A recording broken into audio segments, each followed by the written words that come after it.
మట్టి ఎలా తీయాలి అని చెప్పాను. మీరు మట్టి టెస్టింగ్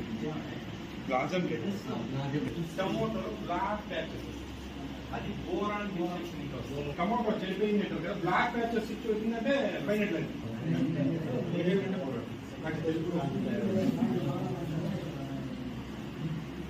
సార్, ఆచార్య ఇంజనీరింగ్ వ్యవసాయ విశ్వవిద్యాలయం కృషి విజ్ఞాన కేంద్రంలో ఏం చేస్తున్నారు సార్? ఇంతకు శిక్షణ తరగతులు కూడా ప్రారంభమైనట్టున్నాయి. ఏం జరుగుతుంది ఇంతకు ఇక్కడ? CCINM ట్రైనింగ్ సర్టిఫికేట్ కోర్స్ ముఖాంతరము ఇక్కడ 15 రోజులుగా ట్రైనింగ్ ఇస్తున్నారు ఇన్పుట్ డీలర్స్కి, ఫర్టిలైజర్ ఇన్పుట్ డీలర్స్కి.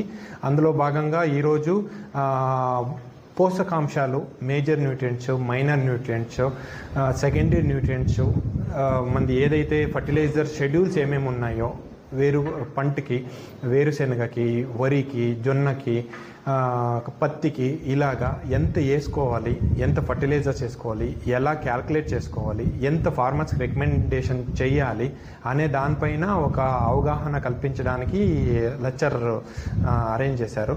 అందులో భాగంగా మేజర్ న్యూట్రియంట్స్లో ఏమేమైతే ఉన్నాయో నైట్రోజన్, ఫాస్ఫరస్, పొటాషియము, దాన్ని ఎలా సప్లై చేస్తాము, యూరియా ముఖాంతరము, DAP ముఖాంతరము, సింగిల్ సూపర్ ఫాస్ఫేట్ ముఖాంతరము, మ్యూరేట్ ఆఫ్ పొటాష్ ముఖాంతరము, దాన్ని ఎలా క్యాల్కులేట్ చేసుకోవాలి, వేరుశెనగకి ఎంత, అది అన్నీ నేర్పించడం జరిగింది ఈరోజు. అందులో భాగంగా వాళ్ళకి ఎలా మట్టి తీసుకోవాలి, సాయిల్లో ఎలా సాయిల్ టెస్టింగ్కి పంపించాలి, దాని గురించి కూడా వాళ్ళకి అవగాహన ఇవ్వబడింది.